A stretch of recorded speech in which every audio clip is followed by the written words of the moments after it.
Hello, everybody. Oh, let me pull this down. I moved a little bit because the sun was in my eyes, but it's still in my eyes. I may have to move again. Anyway, we are on chapter 4 in Oliver Twist by Charles Dickens. The name of this chapter is Oliver in a Den of Thieves.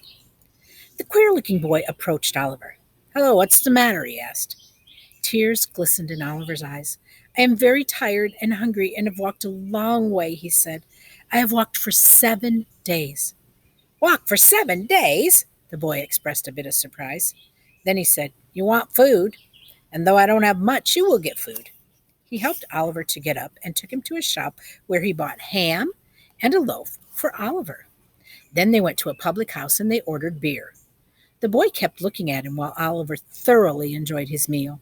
Are you going to London? Yes, replied Oliver. Have you got a place to stay in London? The boy asked him. No, said Oliver. Have you got any money with you? No. The strange boy whistled and put his arms deep into the pockets of his coat. Do you live in London? Oliver asked. Yes, I do when I'm at home, replied the boy. I suppose you want some place to sleep tonight, don't you? Oliver said, I do need a place to sleep. I have not slept under a roof since I left the country. I have to be in London tonight, and I know a respectable gentleman who will give you a place to stay and not charge a penny for it. Oliver came to know that his new friend's name was Jack Dawkins, and he was known as the Artful Dodger among his friends. At around 11 o'clock, they reached Islington and entered London. To Oliver's surprise and disappointment, the place was dirty and miserable. The streets were narrow and muddy. The air was completely polluted and filled with bad smells. Children were crawling in and out of doors, and drunken men and women were quarreling among themselves. They reached the bottom of the hill, and the big boy climbed some steps and pushed open the door. Now then, came a voice from inside. Plummy and slam, was the reply. This seemed to be a password, or a signal that all was right, for the light of a feeble candle gleamed at the end of a passage, and a man's face peeped out. There's two of you, he said. Who's the other one? Asked the man. A new pal, replied the Dodger. Where'd he come from? The man wanted to know. From Greenland. Is Fagin upstairs? Oliver, groping his way with one hand and having the other firmly grasped by his companion, ascended with much difficulty the dark and the broken stairs. They entered a room that seemed black because it was old and extremely dirty. There was a table before a fire, and on the table stood a candle, a loaf of bread, a bottle of ginger ale, and some mugs. Sausages were cooking on the fire. Holding a toasting fork in one hand stood a very old, shriveled man. He had a villainous and repulsive face, a hooked nose, shrewd eyes, matted red hair, and a beard touching his chest. This is him, Fagin, said Jack Dawkins. My friend, Oliver Twist.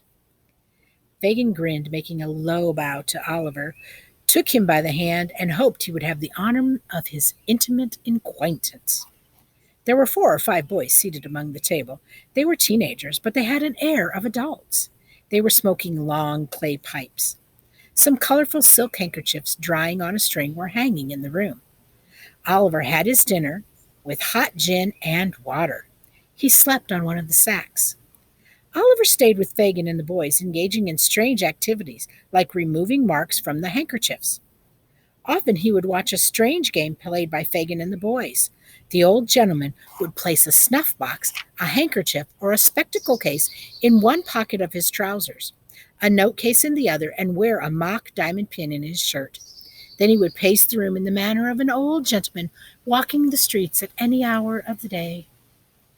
Sometimes he stopped at the fireplace, and sometimes at the door, as if he were looking at shop windows.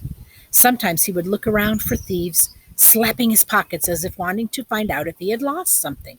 His behavior made Oliver laugh a lot. The boys would follow him closely. At last, one of them would tread upon his toes, and another would stumble against him from behind, and they would take from him his snuff box, his note case, his watch, his chain, his shirt pin, and his handkerchief. They would play this game often. Sometimes 2 ladies, one called Bet and the other Nancy, would visit. They were not pretty. They were quite stout and heavy and had color on their faces. They had free and agreeable manners, and Oliver somehow liked them.